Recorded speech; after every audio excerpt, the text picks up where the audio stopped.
Oke, Assalamualaikum warahmatullahi wabarakatuh. Halo semuanya, selamat datang di video kami. Video ini dibuat untuk memenuhi tugas kelompok pada mata kuliah Manajemen Proyek Teknologi Informasi. Nah, pada video ini kami akan menunjukkan bagaimana cara menggunakan salah satu aplikasi yang biasa dipakai dalam manajemen proyek teknologi informasi. Mulai dari membuka aplikasinya, menjalankan fitur-fiturnya, membuat task, hingga akhirnya menerapkan semuanya ke dalam studi kasus yang sudah kami siapkan. Nah, sebelum masuk ke langkah-langkahnya, eh, perkenalkan saya Cinta Wardana. Di sini eh, pelaku moderator. Sebelum masuk ke sebelum masuk ke tutorialnya, saya perkenalkan dulu untuk anggota-anggota kelompok kami. Ada Andi Mufida Idris, ada Muhammad Aswad Satria Pratama, ada Mikdad Asrafiskullah, sama ada Muhammad Rehan Saladin. Baik, tanpa berlama-lama, mari kita mulai pembahasannya dari tahap yang paling awal. Silakan buka browser kalian di kolom pencarian ketik trello.com, terus masuk ke sini. Setelah halaman Trello terbuka, nanti kalian klik tombol login, tekan tombol login ini. Di sini kalian masukkan emailnya. Kalian mau pakai, lalu continue. Nah, di sini nanti masukkan password. Kebetulan saya sudah pernah login, sini tinggal. Atau kalian bisa login pakai Google.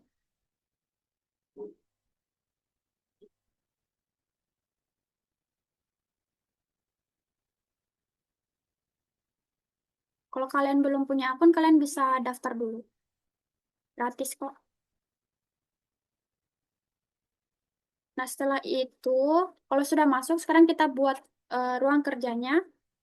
Kita klik tombol create board. Nah, di sini soalnya boardnya saya pakai eh,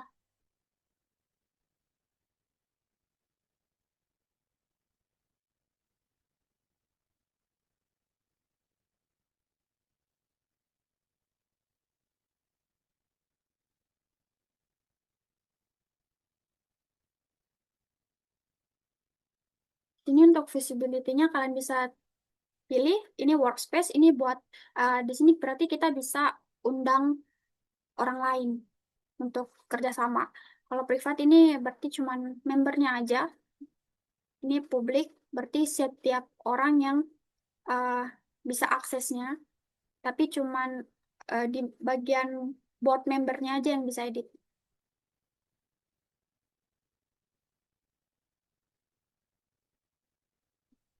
Right.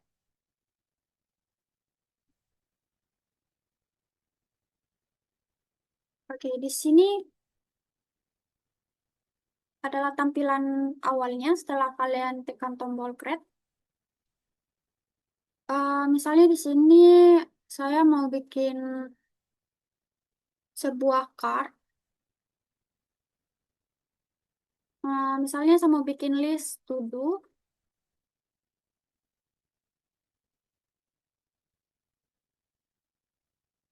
Pen. Hmm. Terus ada in progress. Misalnya nih. Nih, kalau kalian mau bikin list. Kalau kalian mau tambahkan lagi card, kalian tinggal klik aja another list ini. Lalu card ini kan kita mau tambahkan, kalau kalian mau tambahkan ADD, kalau kalian mau tambahkan card, kalian tinggal klik ADD card. Kalau misalnya kita mau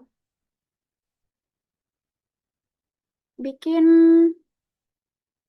perancangan database. Nah, di sini kan tinggal tekan saja tombol ADD card-nya. Nah, jadi, nah setiap card ini nanti dia akan berisi detail tugas yang harus kita kerjakan bersama tim. Kalau kalau yang ada card yang sudah tidak dipakai, kita itu bisa sembunyikan sini. Jadi tinggal Klik aja collab list-nya. This. Atau kalau kalian mau arsip, kalian ini, tinggal arsip list.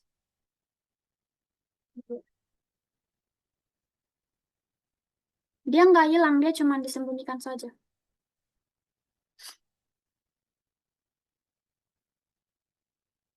Terus kalau mau menambah checklist, itu kalian klik 2 kali di perancangan database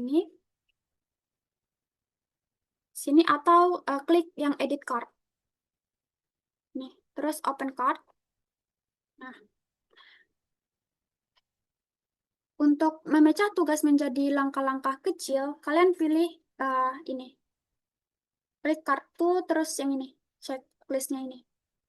Terus di sini kita beri nama checklist, misalnya. Nah, di sini ADD.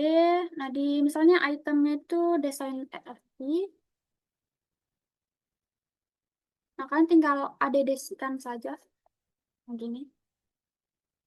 Jadi di listnya dia sudah ada. Misalnya kita buat lagi, buat skema tabel. Gini. Sama definisikan.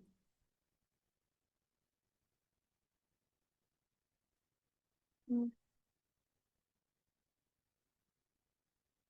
Nah, jadi di sini checklist itu membantu biar tugas itu terasa lebih manusiawi lah. Karena kita pecah jadi beberapa list. Terus di sini kalau kalian mau nambahin gini, ini untuk ditugaskan member yang mana yang bakalan ngedesain RD-nya. Itu kalian tinggal nih, members.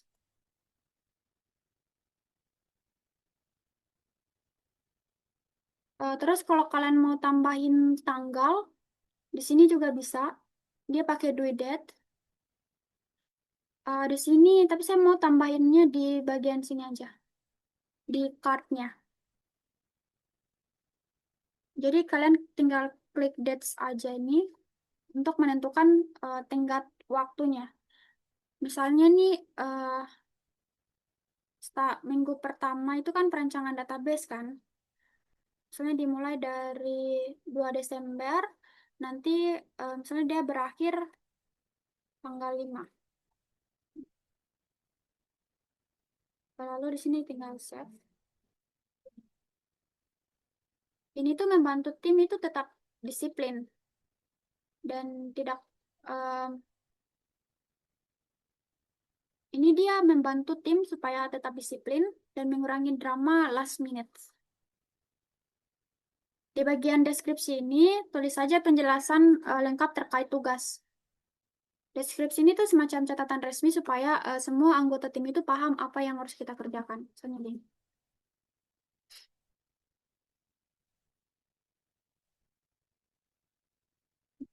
Tambahin catatan aja di sini. Terus save. Udah. Lalu, untuk undang teman ke board, kita juga bisa mengundang anggota tim itu di sini. Share.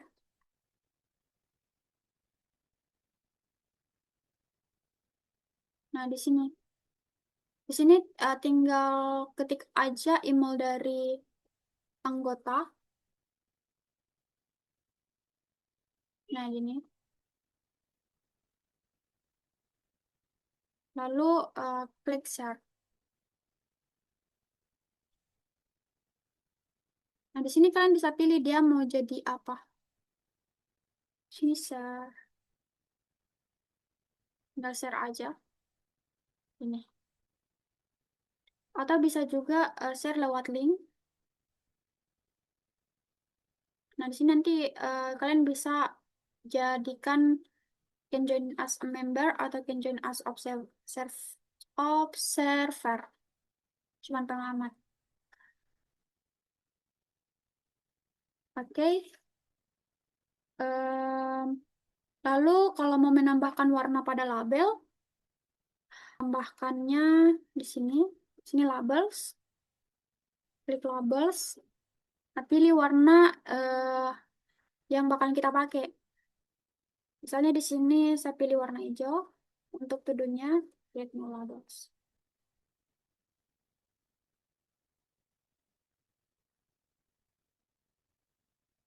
Ini labelnya sudah ada. Lalu di sini juga untuk, nah, atau ini untuk backgroundnya boleh boleh di change aja. Di sini ada the card, itu berarti nambahin kartu, klik aja gini. Terus yang copy list,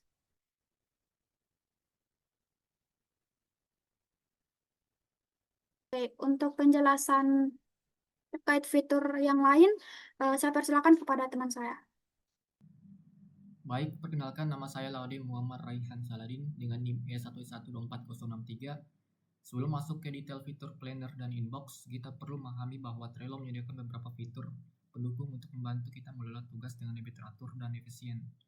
Keduanya memudahkan kita mengatur jadwal dan melihat update terbaru. Pada Trello ada fitur inbox sebagai pusat notifikasi dan aktivitas terbaru dari seluruh anggota tim.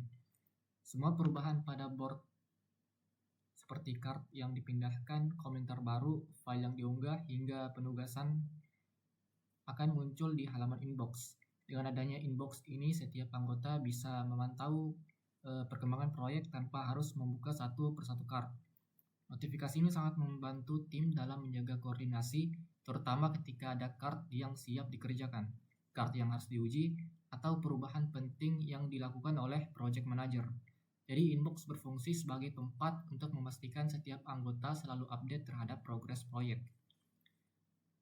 Trello juga memanfaatkan fitur planner atau tampilan kalender untuk mengatur jadwal pengerjaan tugas. Pada bagian ini, semua card yang memiliki deadline akan muncul dalam bentuk kalender harian, mingguan, ataupun bulanan. Tampilan planner membantu tim melihat beban kerja setiap anggota dan memastikan bahwa setiap tahapan proyek selesai dalam tepat waktu. Project manager dapat mengatur prioritas dengan mudah, sementara anggota lain bisa melihat tugas mana yang harus segera diselesaikan.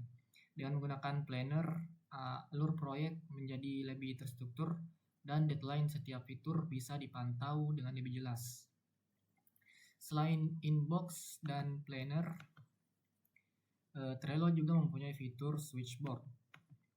Switchboard adalah fitur yang memudahkan tim berpindah dari satu board ke board lainnya dengan cepat. Dengan menggunakan switchboard, kita tidak perlu kembali ke halaman utama Trello setiap kali ingin membuka board lain. Cukup tekan icon switchboard di bagian samping kanan dan semua board yang kita ikuti akan langsung muncul dalam daftar. Dengan adanya switchboard, navigasi di Trello menjadi jauh lebih cepat, praktis, dan efisien. Terutama ketika proyek dikerjakan oleh banyak anggota dalam waktu yang bersamaan. Tinggal pilih board pembuatan web dan langsung masuk ke halamannya. Fitur selanjutnya akan dijelaskan oleh teman saya. Baik, Assalamualaikum warahmatullahi wabarakatuh. Di sini saya Mikdad Asrafis pula dengan NIM S1S1244041 akan melanjutkan penjelasan mengenai fitur-fitur yang ada di Trello. Nah, langsung saja. Nah, di Trello ini di bagian kiri atas itu ada yang namanya menu views atau panel views. Nah, jadi ketika kita klik menu views ini, panel views ini, nanti akan muncul beberapa pilihan tampilan yang bisa kita gunakan. Nah, di sini perlu teman-teman ketahui bahwa sebagian besar tampilannya ini hanya tersedia untuk premium workspace di Trello saja. Nah, tapi tetap penting untuk kita memahami masing-masing fungsinya. Nah, langsung saja yang pertama itu ada board. Nah, yang dimana ini adalah tampilan default dari Trello, yang dimana dia ini berbasis kartu dan kolom. Nah, biasanya ini dipakai untuk workflow seperti to do, doing, dan done. Nah, ini adalah tampilan yang paling sering digunakan. Nah, untuk contohnya itu seperti ini. Nah, ini merupakan tampilan dari boardnya itu. Nah, kita lanjut lagi. Yang berikutnya itu ada table. Nah, di tampilan ini nanti kartu-kartu yang di Trello tadi itu akan ditampilkan dalam bentuk tabel. Nah, seperti di spreadsheet. Nah, jadi kita bisa melihat banyak kartu sekaligus secara lebih struktur. Nah, cocok untuk table view ini, dia cocok untuk yang suka tampilan seperti Excel. Nah, nanti contohnya itu akan seperti ini. Nah, di sini kita bisa lihat, misal, card mengumpulkan kebutuhan pengguna, itu dia masuknya di list requirement analysis. Kemudian yang mengerjakan atau membersnya itu ada Aswat Satria Pratama. Kemudian untuk tanggal pengerjaannya itu sampai tanggal 3 Januari 2026. Nah, contoh lagi, di sini ada card menyusun wireframe setiap halaman. Dia itu masuknya di list UI UX designer. Kemudian untuk membersnya atau yang mengerjakannya itu ada Mikdat Asrafis pula. Dengan tanggal pengerjaan itu sampai di tanggal 5 Januari 2026. Nah, kurang lebih seperti itu. Kemudian kita lanjut lagi, yang ke bagian berikutnya itu ada kalender. Nah, jadi ini cocok untuk teman-teman yang punya banyak deadline. Nah, semua kartu di Trello tadi itu yang punya tanggal jatuh tempo akan muncul dalam tampilan kalender. Nah, jadi kita bisa lihat jadwal pekerjaan dalam urutan waktu. Nah, di sini untuk contohnya itu seperti ini. Nah, misal di sini pekerjaan untuk menyusun wireframe setiap halaman itu dikerjakan oleh Mikdat Asarafiskula dengan waktu pengerjaan itu dari tanggal 1 Januari 2026 sampai di tanggal 5 Januari 2026. Nah, contoh lagi, misal di sini pekerjaan untuk mengumpulkan kebutuhan pengguna, yaitu dikerjakan oleh Satria Pratama, Aswat Satria Pratama dengan tanggal pengerjaan itu dari tanggal 1 2026 sampai di tanggal 3 Januari 2026. Nah, kurang lebih juga seperti itu. Kemudian lanjut lagi yang ke berikutnya yaitu ada dashboard. Nah, di sini kita bisa melihat data dan statistik dan aktivitas board kita. Nah, misalnya di sini bisa kita lihat jumlah tugas per orang, jumlah kartu yang overdue, kemudian ada juga grafik aktivitas. Nah, ini cocok untuk manajemen proyek atau kerja tim yang kompleks. Nah, di sini contohnya untuk tampilannya itu seperti ini. Misal di sini ada card per list. Nah, di sini di list tahap perencanaan itu ada 7 card. Kemudian di list backend developer itu ada 6 card. Kemudian di list requirement analysis itu ada 5 card. Kemudian di UI UX design itu ada 5 cards. Kemudian di front end developer itu ada 5 cards, kemudian di tahap inisiasi juga ada 4 cards, kemudian di QA, di list QA itu ada 4 cards. Nah, kemudian itu contohnya lagi di sini ada cards per member. Nah, di sini Amufida Idris itu dia ada 11 card, kemudian Aswat Satria Pratama ada 5 cards, kemudian di sini Cinta Wardana ada 10 cards, di sini Mikdat Asraf Skula ada 5 cards, dan di sini Rehan Saladin mempunyai 5 cards. Nah, kemudian di sini juga ada cards per label, cards per due dates. Nah, itu saja mungkin. Nah, kita lanjut lagi di yang berikutnya itu ada timeline. Nah, di timeline ini dia mirip dengan Gantt chart. Nah, ini cocok untuk melihat proyek jangka panjang secara berurutan. Nah, jadi kita bisa melihat tugas mana yang tumpang tindih serta durasi masing-masing pekerjaan.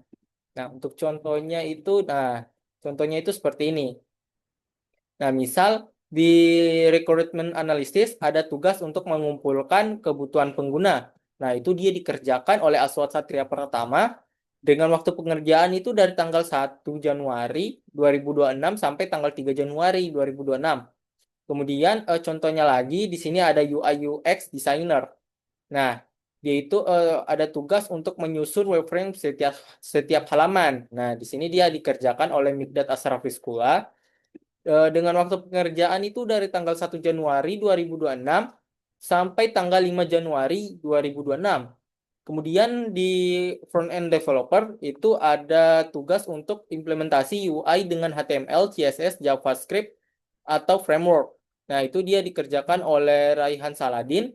Dengan waktu pengerjaan itu sama seperti yang ini, tugas mengumpulkan kebutuhan pengguna yang dikerjakan oleh Aswad, yaitu waktu pengerjaannya dari tanggal 1 Januari 2026 sampai tanggal 3 Januari 2026. Nah, seperti itu. Jadi, untuk timeline ini, dia itu mirip seperti Gantt chart. Kita lanjut ke berikutnya itu ada map. Nah, untuk tampilannya itu seperti ini.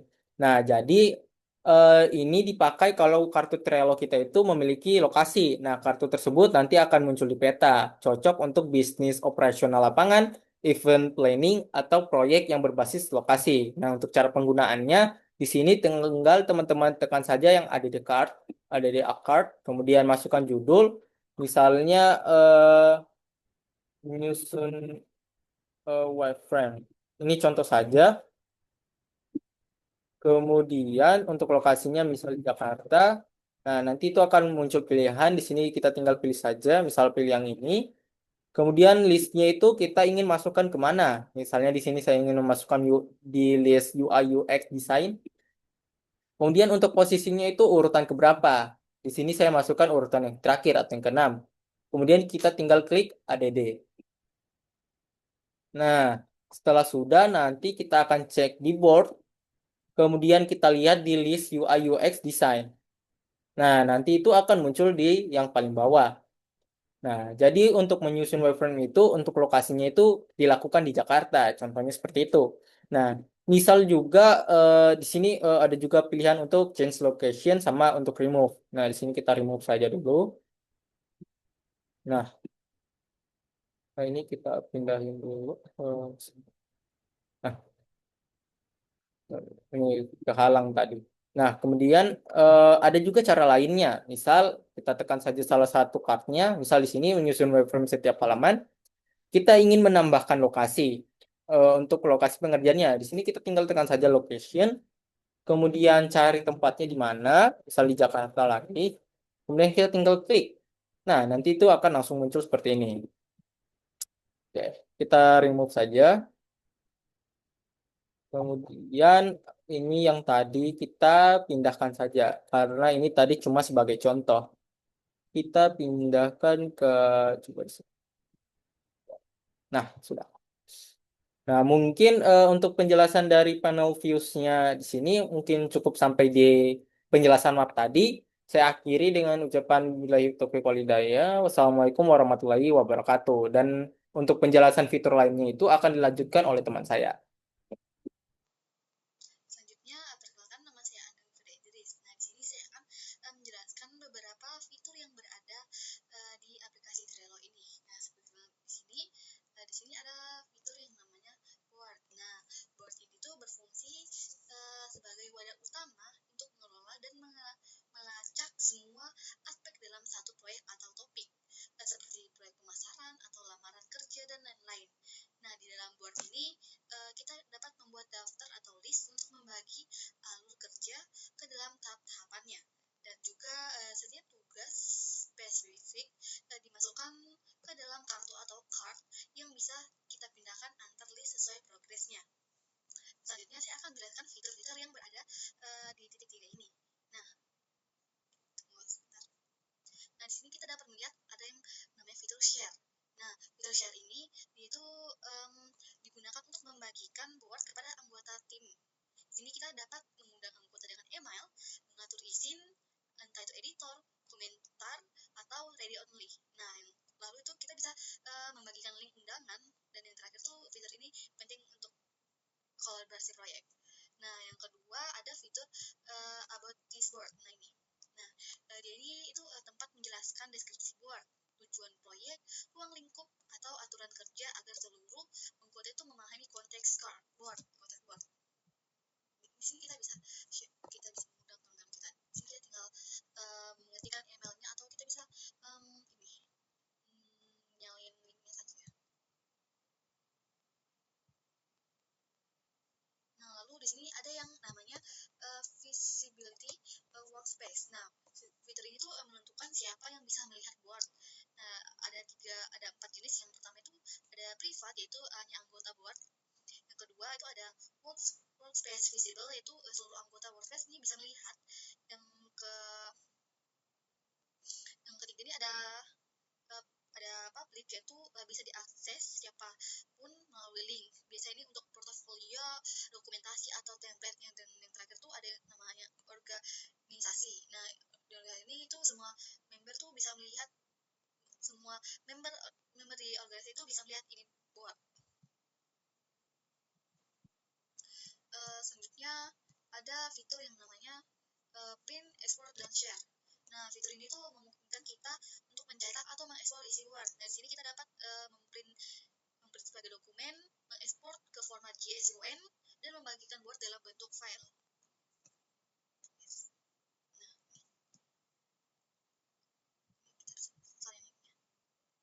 Dan yang kelima itu ada yang namanya start. Nah, start ini digunakan untuk menandai board sebagai favorit.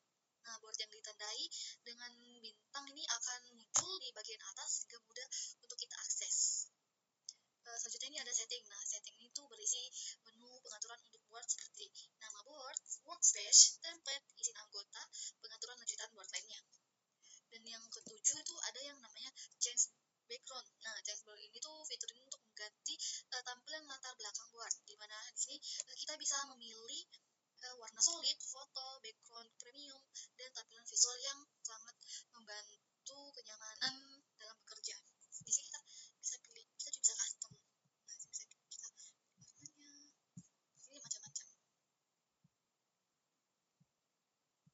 Nah, lanjut, selanjutnya ada yang namanya custom fields. Nah, ini tuh untuk menambahkan elemen tambahan pada card seperti misalnya itu input text, drop down, checkbox, number, dan date. Nah, custom field ini tuh berguna untuk menambahkan informasi khusus yang tidak tersedia secara default. Ini bisa kita. Nah, selanjutnya tuh yang ke-9 ada fitur automation. Nah, automation ini tuh dia tuh fitur otomatisasi untuk mempercepat workflow. Nah, di situ kita bisa membuat aturan otomatis seperti memindah card ketika checklist sudah selesai, menambahkan label otomatis, mengirimkan notifikasi otomatis, dan menjalankan aksi tertentu berdasarkan waktu atau kondisi tertentu. Nah, yang ke-10 itu ada yang namanya Power Apps. Nah, Power Apps ini tuh adalah ekstensi tambahan untuk memperluas fungsi Trello. Contohnya itu seperti integrasi Google Drive, Calendar View, Timeline, Slack, GitHub, burn down cards. Ini tuh sangat berguna untuk proyek profesional yang membutuhkan fitur lebih lengkap. Dan yang ke-11 ini ada yang namanya fitur label. Nah, label ini tuh digunakan untuk memberi penanda warna pada tiap card. Nah, di sini itu kita dapat menggunakannya untuk atau itu berfungsi sebagai itu ini prioritas tugas, jenis pekerjaan, status, divisi role, divisi role. Nah, di label itu bisa kita beri nama sesuai kebutuhan proyek. Nah, misalnya nih warna hijau. Nah, warna hijau ini kita berikan label kepada tugas-tugas yang sudah selesai. Nah, misalnya itu done. Nah, ketika semua tugas sudah selesai, kita bisa memberikan label atau warna hijau. Gitu. Begitu juga dengan yang lainnya ini, review in progress. Selanjutnya di sini ada fitur stiker. Nah, fitur stiker ini dia itu menambahkan stiker visual ke kartu. Nah, biasanya tidak teknis. Dia ini hanya untuk memberi tanda atau gaya visual. Sini kita bisa tarik.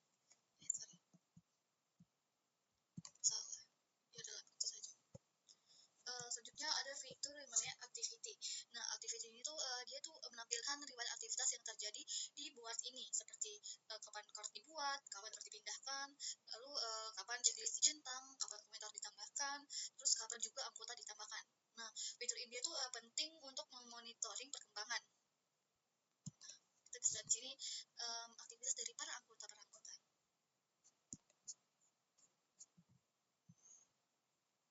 Nah, selanjutnya ada fitur yang namanya archived items.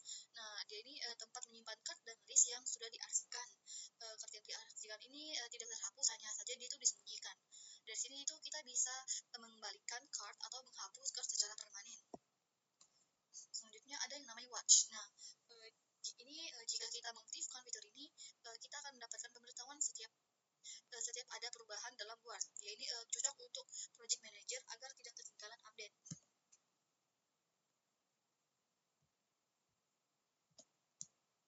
Selanjutnya ada yang namanya collapse all list. Nah, collapse all list ini itu berfungsi untuk menyembunyikan isi semua daftar atau list. Nah, dan ini tuh berguna ketika board sangat panjang, sehingga itu tampak lebih ringkas. Nah, contohnya ini kan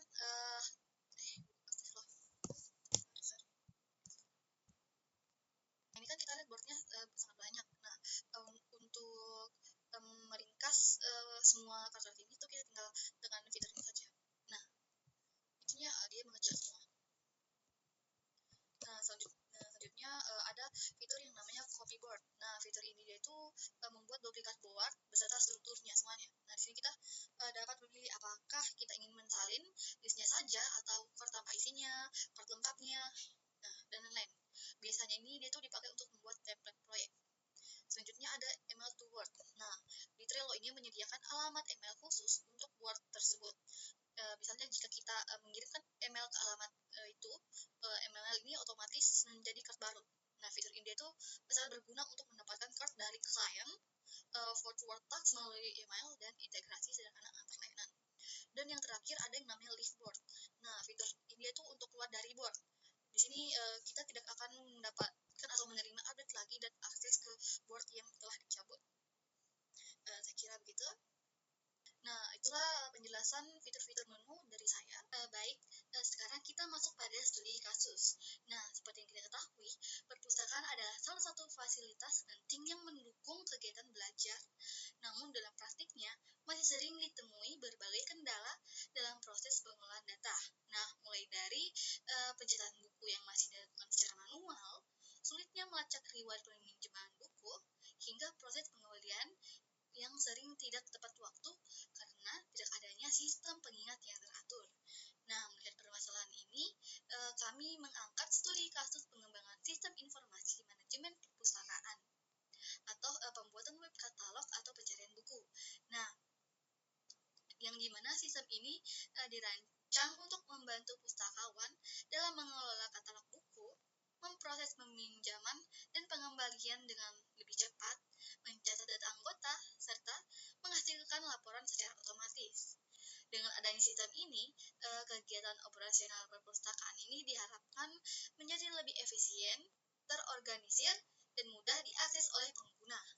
Nah, dalam proyek ini kami menerapkan metode manajemen proyek menggunakan Trello untuk memastikan setiap tahapan pengembangan sistem ini berjalan sesuai rencana. Nah, setelah pemaparan studi kasus ini, selanjutnya kami akan masuk ke tahap inisiasi proyek. Nah, kita masuk pada tahap inisiasi. Pada tahap inisiasi ini, fokus utama kita adalah memastikan bahwa proyek ini memiliki fondasi yang jelas sebelum memasuki tahap perencanaan dan eksekusi. Nah, kita dapat melihat pada kartu pertama ini adalah tahap inisiasi. Yang pertama itu ada yang namanya project overview, yang dimana project overview ini dia itu berisi gambaran umum proyek pembuatan web, katalog atau pencarian buku, termasuk tujuan, ruang lingkup awal, dan nilai yang ingin dicapai. Nah, isi dari project overview ini pertama ini ada judul kami yaitu sistem informasi manajemen perpustakaan berbasis web, yang dimana deskripsinya itu dia ini bertujuan untuk mengembangkan sistem untuk memudahkan pengelolaan perpustakaan sekolah, mulai dari pencarian buku, peminjaman, pengembalian, hingga manajemen data anggota dan inventaris. Sistem ini akan dibuat berbasis web agar dapat diakses dari perangkat manapun dan mempermudah petugas perpustakaan dalam bekerja. Adapun kontak dan komunikasi ini yang pertama itu ada grup WhatsApp atau Telegram. Nah, di sini tempat koordinasi cepat, diskusi harian, dan pengumuman singkat. Yang kedua ada Google Drive atau folder proyek. Nah, dia itu di sini untuk menyimpan dokumen requirement, desain, laporan, IRG, dan arsipan. Dan yang ketiga ada Git repository atau GitHub atau GitLab. Dia ini tuh untuk menyimpan versi kode front end, back end, PR, dan dokumentasi AIP. Lalu selanjutnya meeting rutin kami tuh biasanya itu hari Sabtu pukul 4 WITA. Lalu agendanya itu update mingguan, review sprint, demo fitur, evaluasi kendara. Media yang digunakan itu Google Meet atau Zoom. Nah, selanjutnya ada yang namanya project charter. Nah, project charter ini yaitu dokumen formal yang mengesahkan dimulainya proyek. Di sini itu menjelaskan tujuan proyek, batasan waktu, resiko awal, serta penunjuk peran tim termasuk saya sebagai project manager. Adapun deskripsinya itu ini. Nah, jadi ruang lingkup kami itu membuat database, membuat AIP, halaman login admin, dashboard statik perpustakaan, menu katalog buku, fitur peminjaman dan pengembalian, manajemen anggota perpustakaan, manajemen inventaris buku, riwayat transaksi, laporan peminjaman. Lalu adapun hasil akhirnya itu database, AIP, front end web, dokumentasi teknik, user manual, dan laporan akhir. Lalu di sini ada tim proyek dan perannya. Nah, pada proyek sistem informasi perpustakaan sekolah berbasis web ini, kami membagi tugas berdasarkan peran masing-masing anggota tim agar proses pengerjaan lebih terarah dan sesuai dengan alur. Yang pertama di sini ada saya Pida sebagai project manager. Di sini saya tuh bertanggung jawab dalam mengatur timeline, menyusun WBS, mengelola backlog, dan memastikan seluruh anggota ini bekerja sesuai target. Jadi semua kegiatan ini koordinasi dan laporan perkembangan itu dilakukan melalui Trello. Selanjutnya ada Aswat. Nah, Aswat ini tuh bertugas sebagai atau berperan sebagai sistem analis. Nah, pada tahap awal project, Aswat akan melakukan analisis kebutuhan, membuat dokumen fungsional dan non-fungsional, menyusun use case, serta membuat IRD sebagai dasar pembuatan database.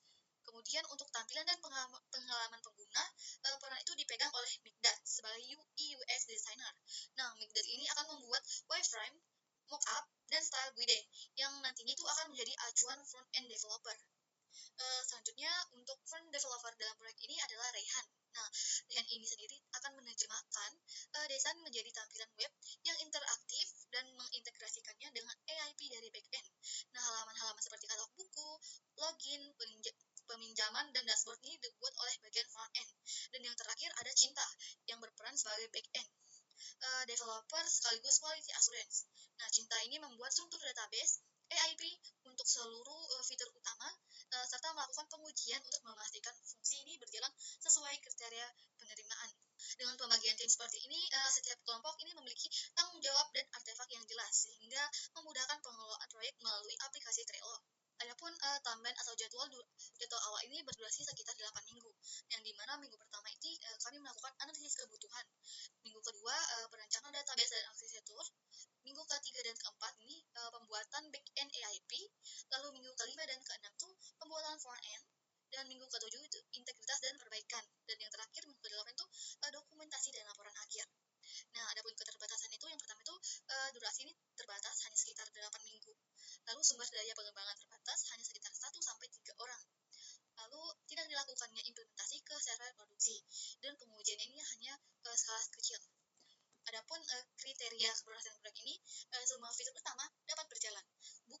Mulai dari buku, anggota, peminjaman, pengembalian, dan laporan semuanya berjalan dengan baik. Yang kedua, database tersusun secara rapi dan terdokumentasi. Yang ketiga, AIP dan front-end ini terintegrasi. Dan yang keempat, dokumentasi dan user manual ini lengkap. Dan yang terakhir, seluruh backlog selesai dan masuk ke kolom down. Risiko awalnya itu perubahan kebutuhan dari stakeholder, jadwal pengerjaan tidak sesuai timeline, kompleksitas fitur laporan, integrasi database, dan AIP ini memerlukan revisi yang berulang-ulang. Selanjutnya, kita mengidentifikasi stakeholder. Nah, mulai dari pemilik proyek, pengguna akhir, hingga tim pengembang. Jadi penting agar semua kepentingan stakeholder itu bisa diakomodasikan.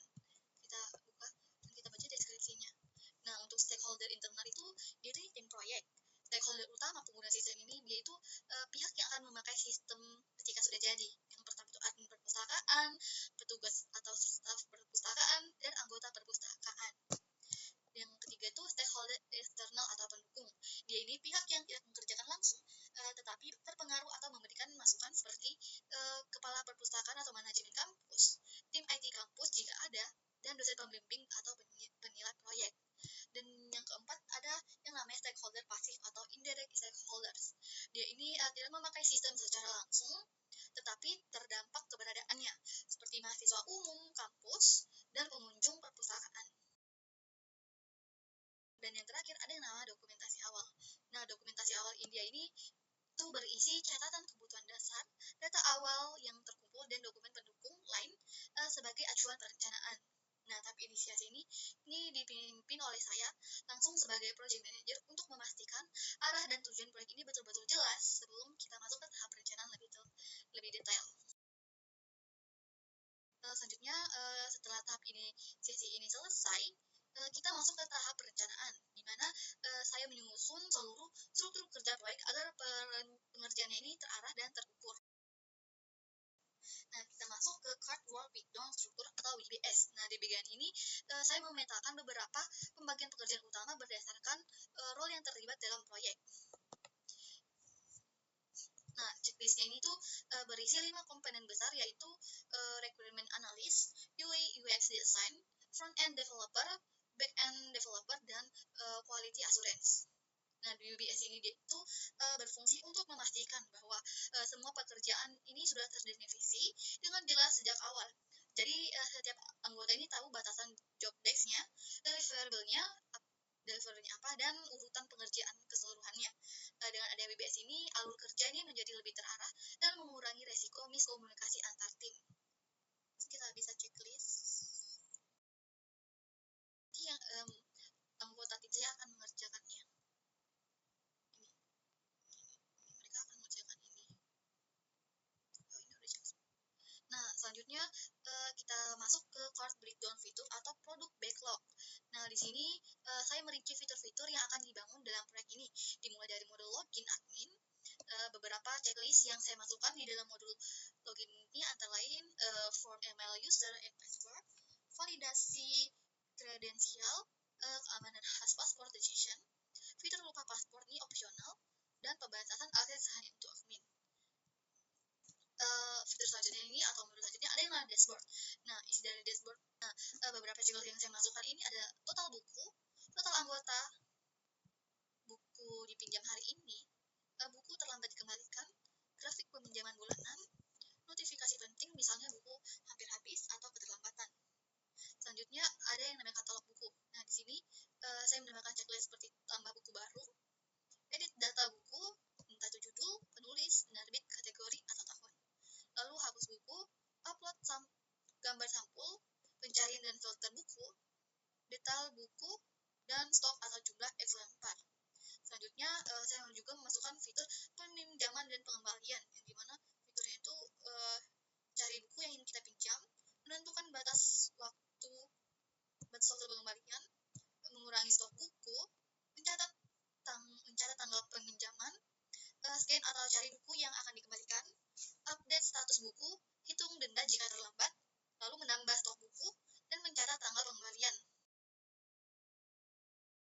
Sini kita checklist. Selanjutnya ada fitur yang namanya manajemen anggota, yang dimana isinya itu tambah anggota baru, edit data anggota, hapus anggota, upload foto anggota ini opsional. Lalu ada yang namanya cek riwayat peminjaman anggota dan validasi identitas anggota. Selanjutnya ada laporan. Nah, di sini itu berisi laporan peminjaman per bulan, laporan pengembalian dan keterlambatan, laporan anggota interaktif, dan laporan buku paling sering dipinjam serta laporan statistik perpustakaan. Ini tuh tahap perencanaan kita checklist ketika semua pengerjaan ini telah selesai. Ini saya checklist semuanya. Nah, selanjutnya untuk card project timeline detail ini saya membuat proyek selama 8 minggu, yaitu dari tanggal 1 Januari sampai 28 Februari 2026. Nah, yang dimana pembagian minggunya ini adalah mulai dari minggu pertama itu dari tanggal 1 sampai 7 itu analisis kebutuhan. Selanjutnya perencanaan database dan arsitektur ini mulai dari tanggal 8 hingga 10. Lalu pembuatan backend EIP mulai dari tanggal 11 hingga 31. Lalu pembuatan front-end mulai dari tanggal 1 hingga tanggal 14. Dan integrasi dan perbaikan ini mulai dari tanggal 15 sampai tanggal 22. Dan dokumentasi dan laporan akhir ini mulai dari tanggal 22 dan sampai 28 Februari. Nah, timeline ini saya buat agar seluruh tim ini bisa memahami urutan pekerjaan dan tidak terjadi tumpang tindih antara satu role dengan role lainnya. Selain itu, timeline ini juga sangat berguna untuk tracking progres dan evaluasi mingguan. Selanjutnya pada card rencana komunikasi atau communication plan, saya menentukan bagaimana alur komunikasi dalam proyek ini dilakukan. Nah, beberapa media komunikasi yang saya tentukan adalah WhatsApp untuk mengkoordinasi harian, Trello untuk tracking, meeting ini untuk mingguan evaluasi progres, dan laporan update 2 kali seminggu. Nah, tujuannya ini dibuatnya itu untuk komunikasi plan ini itu untuk memastikan seluruh anggota tim ini berada pada informasi yang sama dan mengurangi miskomunikasi yang bisa memperlambat proyek. Selanjutnya kita masuk ke card rencana risiko atau risk register. Nah, juga di sini saya telah menyiapkan bersih daftar potensi masalah, dampaknya, dan strategi mitigasinya. Yang pertama, perubahan kebutuhan atau requirement change. Nah, selama proses pengembangan, stakeholder ini bisa saja meminta fitur baru, mengubah alur, atau menghapus fitur tertentu. Nah, perubahan ini tuh dapat mempengaruhi desain, coding, hingga timeline. Dampaknya itu pekerjaan bertambah, desain dan back end front end harus direvisi, risiko timeline mundur. Selanjutnya fitur laporan kompleks. Nah, modul laporan ini membutuhkan query database yang rumit, filter tanggal, perhitungan statistik, dan format PDF atau Excel. Ini sering menjadi bagian yang paling lama dan rawan error. Dampaknya itu pengembangan yang lebih lama, banyak revisi, performa AIP bisa berat jika query ini tidak optimal. Selanjutnya back-end front-end gagal integrasi. Nah, AIP back-end ini mungkin tidak sesuai format atau front-end membaca data tidak sesuai struktur. Errornya ini biasanya muncul pada format JSON tidak cocok, endpoint salah, autentikasi tidak sinkron, dan perbedaan nama file. Selanjutnya timeline bergeser.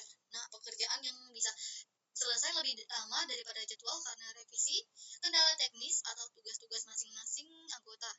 Nah, dampaknya itu target minggu terganggu, integrasi front-end back-end terlambat, laporan akhir tidak selesai karena tidak tepat waktu.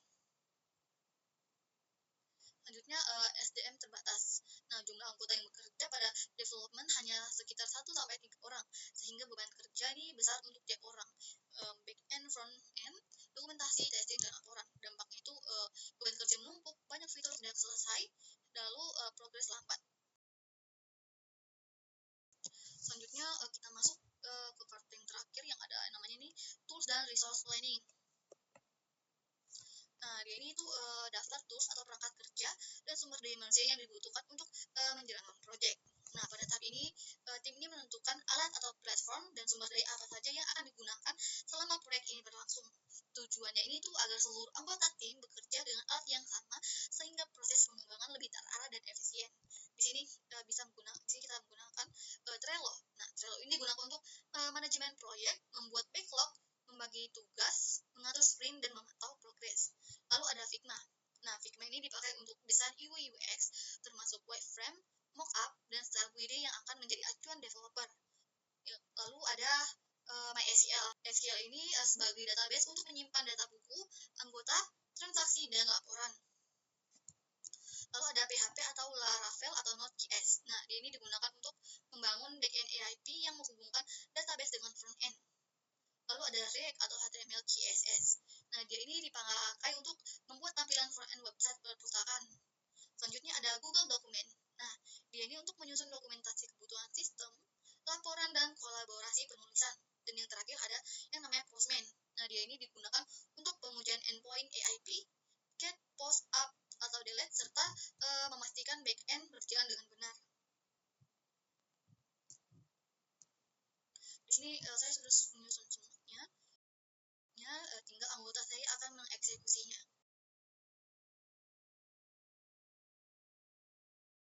Jadi, semua elemen perencanaan ini sudah saya susun agar tim memiliki arah, struktur kerja, serta timeline yang jelas sehingga proses pengerjaan bisa berjalan dengan efektif. Baik, saya akan melanjutkan penjelasan dari teman saya sebelumnya. Sebelum itu, perkenalkan nama saya Muhammad Asad Satria Pratama dengan standbook NIM E1S1240073. Di sini saya berperan sebagai seorang rekrutmen analis. Nah, pada tahap rekrutmen analis ini, fokus utamanya adalah untuk memahami apa yang dibutuhkan oleh pengguna dan bagaimana sistem perpustakaan harus bekerja untuk memenuhi kebutuhan tersebut. Proses ini dilakukan secara sistematis agar hasil pengembangan sistem dapat sesuai dengan harapan semua pihak yang terlibat. Nah, tahap pertama menjadi seorang rekrutmen analis yaitu mengumpulkan kebutuhan pengguna. Nah, di sini kita mengidentifikasi 3 jenis pengguna utama, yaitu admin, pustakawan, dan peminjam. Masing-masing pengguna memiliki kebutuhan dan peran yang berbeda dalam sistem. Untuk memastikan kebutuhan mereka dapat ditangkap secara akurat, dilakukanlah kegiatan seperti wawancara, observasi, serta pengisian survei kebutuhan. Nah, seluruh hasil pengumpulan informasi ini dicatat dan dijadikan dasar dalam penyusunan sistem sebagai dokumentasi kebutuhan. Selanjutnya yaitu ada rekrutmen sistem. Setelah kebutuhan pengguna terkumpul, langkah berikutnya adalah menyusun rekrutmen atau rekrutmen sistem. Nah, baik fungsional maupun non-fungsional. Yang pertama itu menyusun rekrutmen fungsional. Nah, rekrutmen fungsional menggambarkan fungsi inti yang harus dimiliki sistem. Contohnya seperti fitur login, pengelolaan buku, pengelolaan anggota, peminjaman, pengembalian, hingga laporan perpustakaan. Sementara itu, rekrutmen non-fungsional mencakup aspek pendukung seperti keamanan, kecepatan akses, kemudahan pengguna, serta kompatibilitas sistem. Nah, pada tahap ini dilakukan pula validasi rekrutmen dengan stakeholder untuk memastikan bahwa semua kebutuhan sudah sesuai dan tidak ada yang terlewat. Tahap berikutnya yaitu pembuatan use case. Nah, setiap fitur utama seperti login, kelola buku, kelola anggota, peminjaman, pengembalian, dan laporan itu dijelaskan dalam bentuk skenario interaksi antar pengguna dan sistem. Nah, use case ini membantu developer dan UI UX untuk memahami bagaimana alur kerja sistem berjalan dari perspektif pengguna. Selanjutnya yaitu desain ERD atau Entity Relation Diagram. Nah, pada tahap ini ditentukan entitas apa saja yang dibutuhkan, atribut apa saja yang dibutuhkan, dan bagaimana hubungan antar entitas tersebut. Nah, ERD dibuat sebagai blueprint database agar data sistem perpustakaan tersimpan secara terstruktur dan mudah diakses. Nah, setelah ERD selesai, dilakukanlah sebuah review dan validasi untuk memastikan desain sudah optimal dan tidak menimbulkan inkonsistensi. Nah, selanjutnya yang terakhir yaitu koordinasi dengan UI UX dan developer. Nah, koordinasi dengan UI UX dan developer untuk memastikan bahwa flow system atau alur sistem itu sesuai antara analis, tampilan antarmuka, dan proses implementasi. Nah, sinkronisasi ini penting untuk menghindari kesalahan dalam pengembangan sehingga sistem bisa berjalan dengan baik dan sesuai kebutuhan pengguna. Nah, secara keseluruhan, proses rekrutmen analis ini memastikan bahwa sistem perpustakaan yang dibangun benar-benar memenuhi kebutuhan pengguna, terstruktur, dan dapat dikembangkan secara efektif oleh tim desain maupun developer. Baik, sekian dari saya. Mungkin itu yang bisa saya sampaikan tentang rekrutmen analis. Saya silakan ke teman saya selanjutnya untuk menjelaskan materi selanjutnya. Sekian, terima kasih. Baik, Assalamualaikum warahmatullahi wabarakatuh. Di sini saya Mikdad Asrafis pula dengan NIM S1S124041 akan menjelaskan mengenai list UI UX design yang telah saya buat di Trello ini. Nah, di sini saya Mikdad berperan sebagai UI UX designer. Nah, langsung saja di sini di list UI UX design ini dia berisi rangkaian tugas yang biasanya dikerjakan oleh seorang UI UX designer. Nah, saat membuat sebuah aplikasi. Nah, mulai dari tahap awal sampai desain siap diberikan ke developer. Nah, jadi di list UI UX design ini ada beberapa card atau ada beberapa pekerjaan. Nah, yang pertama di card pertama ini ada card menyusun wireframe setiap halaman. Yang ini. Nah, jadi sebagai UI UX designer, langkah yang pertama yang kita lakukan adalah membuat wireframe. Nah, wireframe ini adalah gambaran dasar dari tampilan halaman. Nah, biasanya ini masih hitam putih, tidak ada warna, tidak ada dekorasi. Nah, fungsinya itu untuk menentukan layout, posisi tombol, struktur informasi, alur navigasi, dan bagaimana pengguna akan berinteraksi dengan aplikasi. Nah, kemudian di tahap menyusun wireframe setiap halaman itu, dia dikerjakan oleh Mikdad Asrafis pula, yaitu saya sendiri, dengan tanggal pengerjaan yaitu dari tanggal 1 Januari 2026 sampai tanggal 5 Januari 2026. Nah, kemudian yang di bawahnya itu ada checklist. Nah, jadi di checklist card ini kita mengerjakan wireframe untuk setiap halaman pentingnya. Kemudian di sini misalnya ada membuat wireframe halaman login, kemudian ada membuat wireframe halaman dashboard, kemudian ada membuat wireframe halaman katalog buku, kemudian ada membuat wireframe halaman detail buku, dan seterusnya, sampai di review keseluruhan wireframe dengan sistem analis. Nah, jadi wireframe ini sangat penting karena menjadi fondasi sebelum masuk ke desain visual yang lebih detail. Nah, kemudian kita di bawahnya lagi atau yang selanjutnya itu ada card untuk membuat mockup berwarna. Nah, kita lihat saja. Nah, jadi setelah struktur halamannya ini sudah jelas melalui wireframe tadi, nah barulah kita masuk ke mockup atau desain visual final. Nah, jadi di mockup ini sudah berwarna, sudah rapi, sudah memperlihatkan bagaimana tampilan aplikasi yang sebenarnya nanti. Nah, termasuk warna, icon, topografi, shadow, spacing, dan gaya visual lainnya. Nah, untuk yang mengerjakan sama seperti sebelumnya, yaitu saya sendiri, Miki Data Service pula, dengan tanggal pengerjaan dari tanggal 6 Januari 2026 sampai di tanggal 8 Januari 2026.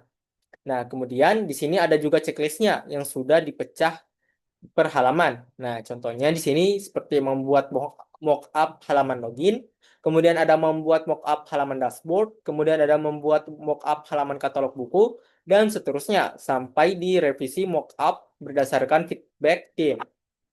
Nah, tujuan dari mockup ini adalah memvisualisasikan UI final agar developer bisa melihat dengan jelas apa yang harus diimplementasikan.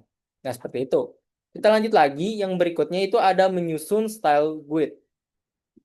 Nah, jadi di card ini, style guide ini adalah aturan desain yang akan menjadi pedoman konsisten dalam membangun seluruh UI.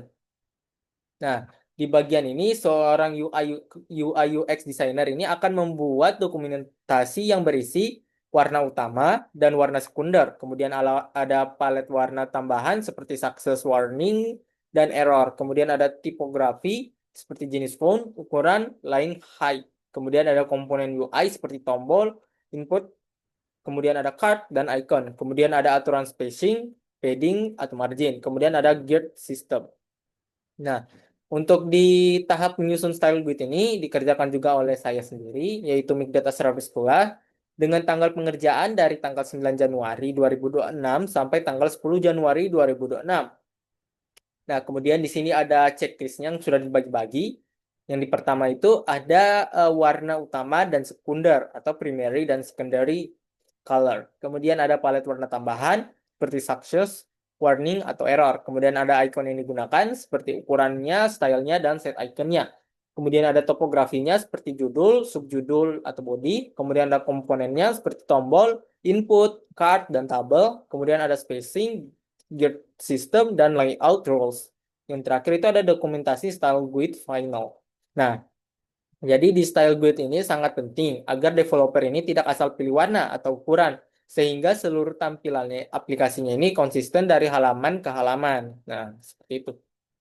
Kemudian lanjut lagi yang di bawahnya, yaitu ada tahap menyelaraskan desain dengan alur sistem. Nah, jadi di card ini dia berisi tugas untuk memastikan bahwa desain di Figma ini sudah benar-benar mengikuti alur sistem atau flow yang dibuat oleh sistem analis. Nah, di sini untuk tahap menyelaraskan desain dengan alur sistem itu dikerjakan oleh saya sendiri, Mik Data Service pula, dan akan dibantu sama Asot Satria Pratama sebagai requirement analyst atau sistem analis. Nah, untuk tanggal pengerjaannya itu dari tanggal 11 Januari 2026 sampai tanggal 12 Januari 2026. Nah, kemudian itu di tahap menyelaraskan desain dengan alur sistem itu dibagi jadi per beberapa bagian. Nah, yang pertama itu di situ contohnya seperti menyelaraskan desain dengan alur sistem. Nah, jadi UI UX ini harus mengecek apakah setiap screen atau aplikasinya ini benar-benar mengikuti langkah-langkah alur kerja yang sudah ditentukan. Contohnya, jika alur login, maka nanti akan masuk ke dashboard, kemudian transaksi, dan detail. Nah, maka desainnya itu harus mengikuti struktur itu. Kemudian yang kedua itu ada menyesuaikan navigasi aplikasi. Nah, jadi UI-nya ini harus menyesuaikan bagian navbar, sidebar, button, dan link navigasi agar pengguna dapat berpindah antar halaman sesuai flow. Nah, tujuannya ini supaya user tidak bingung dan navigasi terasa alami. Kemudian yang berikut itu ada validasi bahwa setiap halaman sesuai kebutuhan sistem. Nah, jadi setiap halaman yang dibuat itu harus dicek apakah sesuai dengan requirement yang ada di SRS atau Software Requirement Specification. Nah, misalnya halaman detail transaksi harus punya data A, B, dan C, maka UI harus menyediakannya. Kemudian yang berikutnya itu ada review alur prototype bersama sistem analis. Nah, jadi UI UX ini nanti akan melakukan review desain prototype di Figma bersama sistem analis untuk memastikan tidak ada halaman yang salah, tidak ada tombol yang hilang, dan tidak ada alur yang bolong. Kemudian yang terakhir yaitu ada update desain jika ada perubahan alur. Nah, jika sistem analis mengubah alur atau requirement baru muncul, nanti UI ini harus segera memperbarui desain agar tetap sinkron dengan pengembang. Nah, kita lanjut lagi. Yang bagian terakhir yaitu card untuk menyediakan aset visual untuk developer. Nah, yang dimana di tahap ini atau di card ini dia berfungsi agar developer ini mendapatkan semua file visual tanpa harus mengambil langsung dari Figma satu persatu. Nah, untuk di tahap menyediakan aset visual untuk developer ini, dia dikerjakan oleh saya sendiri, yaitu Migdat Asrafizqullah yang berperan sebagai UI UX designer dengan tanggal pengerjaannya itu tanggal 13 Januari 2026 sampai tanggal 14 Januari 2026. Nah, kemudian di sini di checklistnya juga dibagi menjadi perbagian. Nah, yang pertama itu ada export icon dalam kurung SVG or PNG. Nah, jadi UI-nya ini harus menyiapkan aset icon seperti icon menu, icon logout, icon ADD, icon upload, dan lain sebagainya. Nah, biasanya itu dalam format SVG, yang dimana karena format SVG ini ringan dan scalable. Kemudian yang berikutnya itu ada ekspor ilustrasi atau gambar pendukung. Nah, jadi jika aplikasinya ini menggunakan ilustrasi atau banner atau avatar atau gambar visual lainnya, maka UI ini perlu mengekspornya dengan ukuran yang sesuai. Kemudian yang berikutnya itu ada ekspor komponen UI seperti button, input, badge, navbar, sidebar, dan lain sebagainya. Nah, jadi developer nanti itu akan membutuhkan komponen-komponen ini agar styling di front end-nya itu konsisten dengan desain. Kemudian ada buat hand-off link Figma untuk developer. Nah, jadi ini adalah link Figma yang sudah diatur agar developer bisa melihat ukuran elemen, copy CSS, melihat spacing, dan mengunduh aset. Kemudian yang berikutnya itu ada dokumentasi ukuran, padding, dan style komponen. Nah, jadi UI UX ini juga harus membuat style grid berisi ukuran button, radius, warna, font, padding, dan margin default. Kemudian ada yang ukuran card juga. Nah, jadi supaya developernya ini bisa mengikuti standar yang sama. Kemudian yang terakhir yaitu ada final review sebelum implementasi. Nah, jadi setelah semua aset sudah siap, nanti UI UX ini atau UI UX designer ini akan melakukan review akhir. Apakah desainnya ini sudah rapi, tidak ada salah style, dan konsisten dari halaman ke halaman lainnya.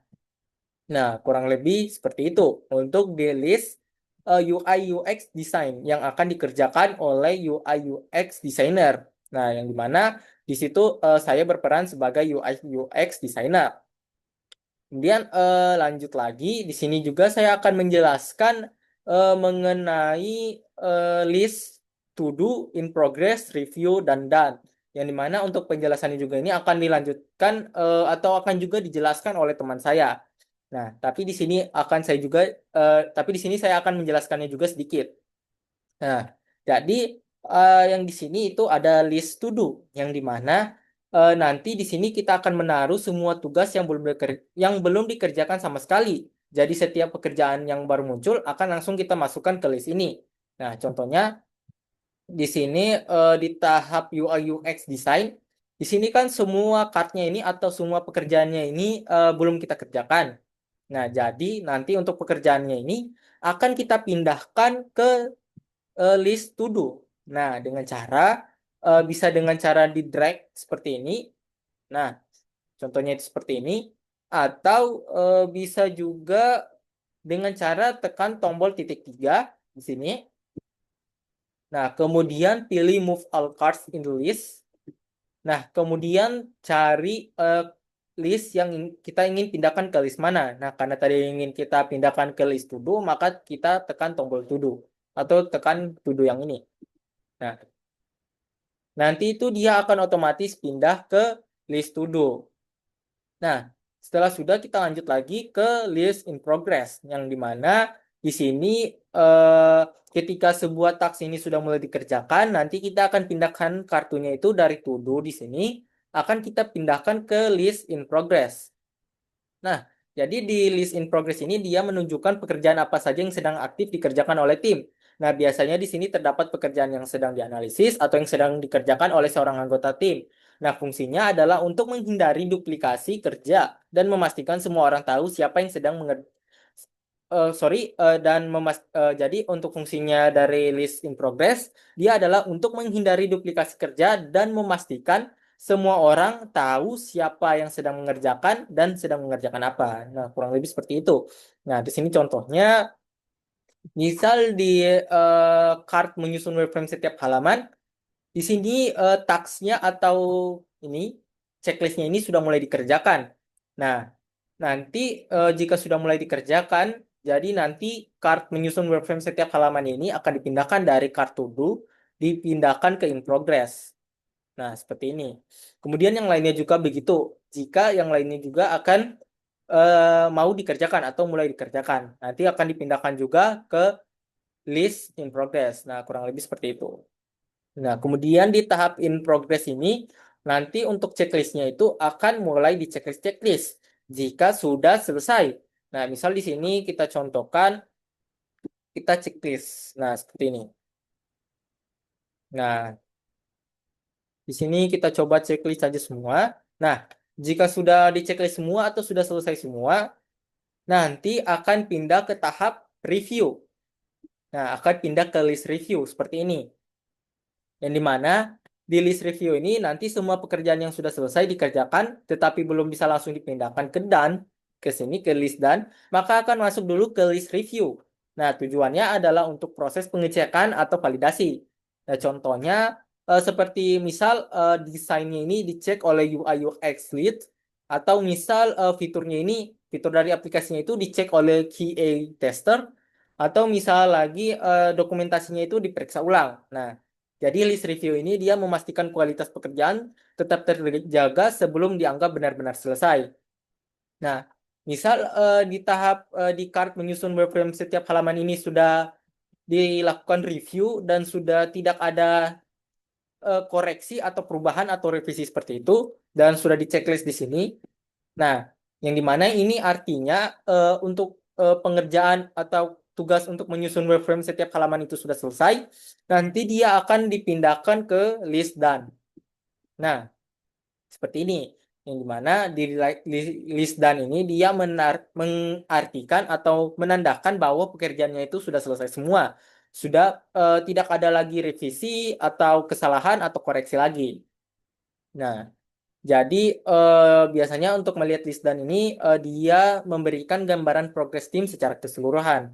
Nah, kurang lebih seperti itu untuk penjelasannya. Nah, saya akhiri saja dengan ucapan billahi taufiq wal hidayah. Wassalamualaikum warahmatullahi wabarakatuh. Dan untuk penjelasan selanjutnya nanti akan dijelaskan oleh teman saya. Selanjutnya, saya akan menjelaskan peran saya sebagai front-end developer dalam proyek ini. Sebagai front-end, tugas utama saya adalah menerjemahkan desain UI UX yang sudah dibuat oleh desainer menjadi tampilan web yang berfungsi dan bisa digunakan dengan nyaman oleh pengguna. Pada bagian front-end developer, ada beberapa tugas utama yang sudah kami susun sesuai timeline pengerjaannya. Yang pertama, implementasi UI menggunakan HTML, CSS, JavaScript, atau framework. Pada tahap ini fokusnya adalah membangun tampilan inti dari aplikasi mulai dari tanggal 1 hingga 3 Januari. Di sini kita memastikan struktur halaman, styling dasar, dan elemen UI utama sudah siap. Berikutnya tanggal 4 hingga 6 Januari ada tugas membuat form, tabel, navigasi, dan komponen visual. Tahap ini lebih spesifik ke pembuatan komponen seperti form, input, tabel data, serta navigasi untuk berpindah halaman, agar aplikasi bisa digunakan dengan nyaman. Lalu pada tanggal 7 hingga 9 Januari, kita masuk ke tahap mengintegrasikan front-end dengan API back-end. Di sini tampilan yang sudah dibuat mulai dihubungkan ke data asli dari back-end menggunakan HTTP request seperti GET, POST, dan sebagainya.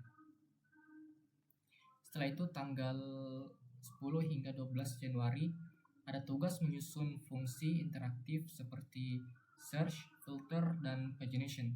Ini membantu pengguna bisa mencari, memilah, atau berpindah data dengan mudah.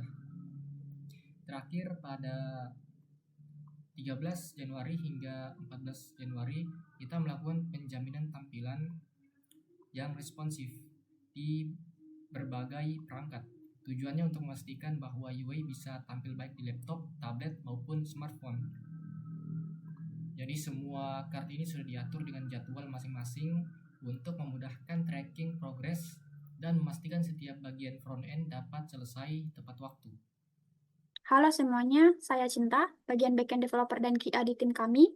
Di bagian ini saya akan tunjukkan bagaimana backend bekerja dan bagaimana saya memastikan kualitasnya lewat QA. Sebelum itu, saya kenalkan dulu backend itu adalah otak di balik aplikasi web. Dia yang mengelola data, logika, dan memastikan semuanya itu berjalan aman dan efisien. Kalau backend-nya lemah, misalnya query lambat, data kacau, atau API error, maka front-end dan fitur lain itu akan ikut terpuruk. Nah, di sini tugas saya itu adalah memastikan struktur data, API, dan logika semua benar sejak awal. Oke, di sini sudah tugas saya di-listkan di bagian database, API books, API anggota, API transaksi, API laporan, sama security. Nah, jadi dari tanggal 8 Januari sampai tanggal 31 Januari, saya ditugaskan untuk menyusun bagian back-end-nya. Nah, jadi di bagian database ini, saya ditugaskan untuk merancang dulu, mendefinisikan tabel, menentukan relasi, membuat TRD, sama implementasi database di server.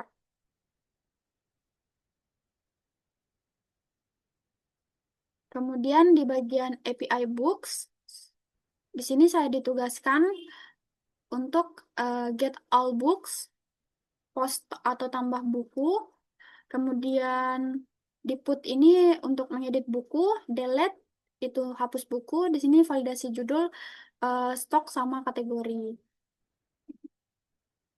Nah, di sini saya akan juga mengatur API masing-masing dari anggota, dari register anggota, login, edit profil, sampai validasi email dan ID anggota. Kemudian di periode 21 Januari sampai 26 Januari, di sini saya akan perlu mengatur API dari transaksi peminjaman dan pengembalian, mulai dari endpoint pengembalian, endpoint pengurangan stok otomatis, sama perhitungan denda. Ini double ya. Kemudian pengaturan API laporan, di sini saya ditugaskan untuk mengatur laporan peminjaman, laporan pengembalian, sama laporan denda. Lalu di bagian keamanannya, di sini saya perlu membuat validasi data, role-based access-nya, terus sama proteksi API dari request ilegal.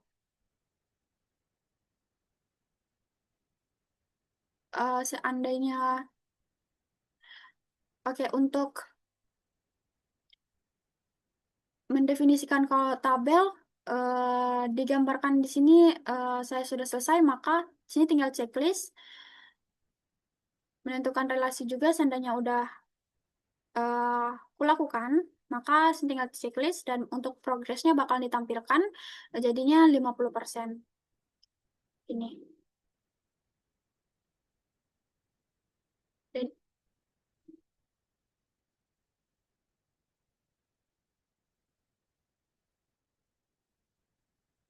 Dan mungkin itu saja di bagian backend developer, tugas-tugas yang akan saya harus kerjakan. Lalu di bagian QA, nah di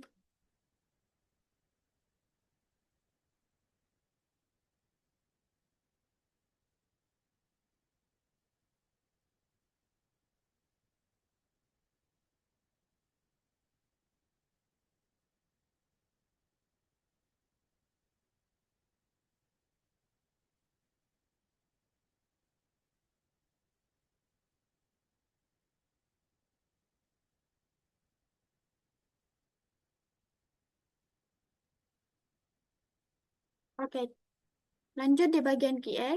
QA itu adalah singkatan dari Quality Assurance. Dalam proyek perangkat lunak, QA ini tuh berperan untuk memastikan kualitas sistem, mulai dari pengujian, pencarian bug, hingga memastikan fitur itu berjalan sesuai requirement. Di tahap awal, di sini adalah persiapan. Saya ditugaskan untuk menyusun tes skenario, membuat test case, menentukan data uji, sama menyiapkan format laporan bug. Lalu ada black box testing. Di black box testing ini saya akan melakukan uji fitur login, uji input data eh, untuk bukunya, entah itu menambah atau mengedit ataupun menghapus bukunya. Kemudian ada uji peminjaman, uji pengembalian, uji penghitungan data, uji validasi input, sama uji laporan transaksi.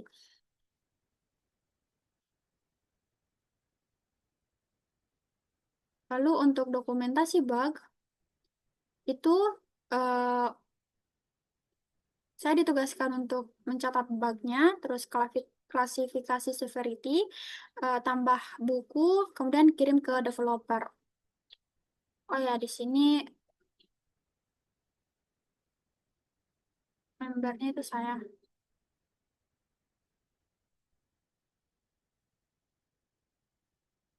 Terus untuk retesting, di sini ada retest bug yang sudah diperbaiki, terus regression testing, kemudian approval fitur.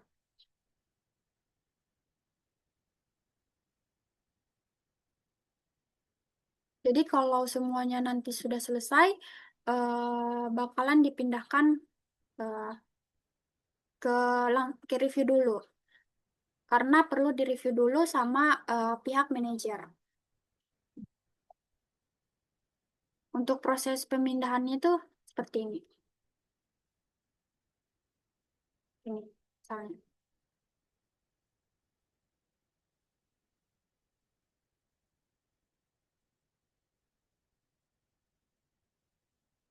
Kembaliin lagi.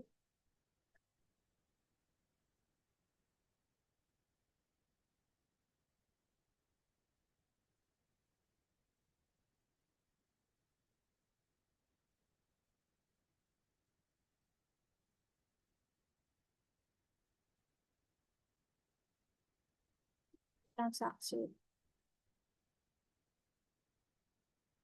Nah, sebagai back-end developer dan QA, tugas saya itu bukan hanya menulis kode, tapi juga menjaga kualitas, mulai dari struktur data, logika, sampai validasi dan testing. Nah, semuanya itu harus rapi. Nah, dengan fondasi back-end yang baik, front-end dan fitur lain itu bisa berjalan dengan mulus. Nah, terima kasih sudah mengikuti bagian saya. Sekarang kita lanjut ke bagian selanjutnya bersama tim. Nah, di sini kita menggunakan Kanban supaya proses kerja kita itu lebih terstruktur dan mudah dipantau. Jadi setiap tugas ini akan bergerak dari kiri ke kanan, yaitu to do, in progress, review sampai done. Nah, di sini saya akan menjelaskan satu persatu supaya kita semua punya pemahaman yang sama. Jadi di sini anggota saya sudah menyelesaikan tugas mereka masing-masing. Nah, di sini saya akan memonitoring tugas yang telah mereka buat. Kita mulai dari to do. Nah, to do ini yang berarti tugas yang siap dikerjakan. Kolom to do ini berisi semua tugas yang sudah kita rencanakan dan siap dikerjakan. Nah, rekrutmennya sudah jelas, cakupannya sudah disepakati, dan prioritasnya sudah ditentukan. Jadi, kalau teman-teman mau mulai tugas baru, kita bisa ambilnya dari sini, dari sini. Nah, dari sini, atau dari sini, dari sini. Sini, nah, pastikan kita tidak mengambil tugas yang lain sebelum yang sedang dikerjakan selesai. Yang pertama ini saya akan mengambil tugas dari dokumen, yaitu mengumpulkan kebutuhan pengguna. saya tarik, lalu saya pindahkan ke card to do sini. Nah, yang berarti dia ini tugasnya ini siap untuk dikerjakan. Jadi ini harus berurutan ya guys.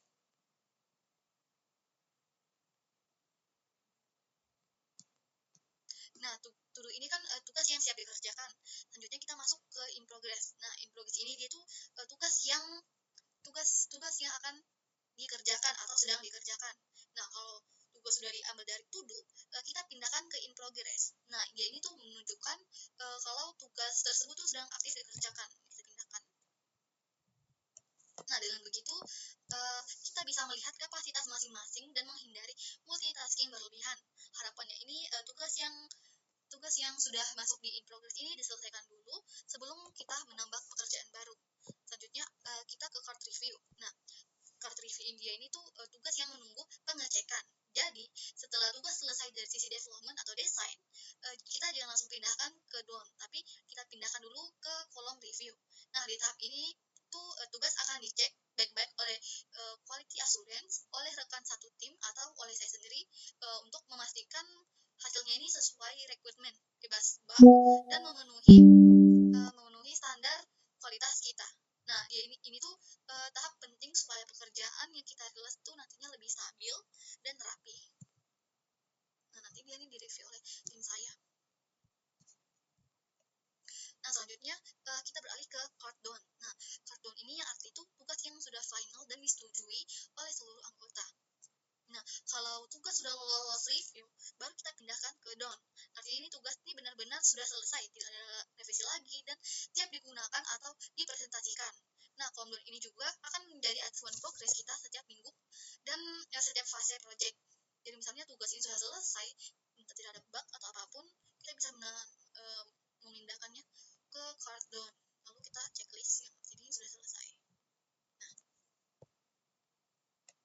Lalu kita ulangi semua proses tersebut seperti yang saya jelaskan. Ke sini. Ini di bawah. Jadi ini harus terurut. Nah, jadi intinya teman-teman, setiap tugas itu harus mengikuti alur to do, in progress, review, done. Nah, dengan begitu mengikuti flow ini, kita bisa menjaga kualitas, pantau progres dengan jelas dan bekerja lebih efisien sebagai satu tim. Nah, demikianlah pemaparan kami mengenai studi kasus proses perencanaan dan pengelolaan proyek pengembangan sistem informasi manajemen perpustakaan. Nah, mulai dari penjelasan fitur-fitur yang ada di Trello ini, studi kasus, tahap inisiasi, perencanaan, hingga pengelolaan tugas menggunakan Trello. Nah, melalui penerapan manajemen proyek yang terstruktur ini, setiap tahapan dapat berjalan lebih jelas, terukur, dan mudah dipantau.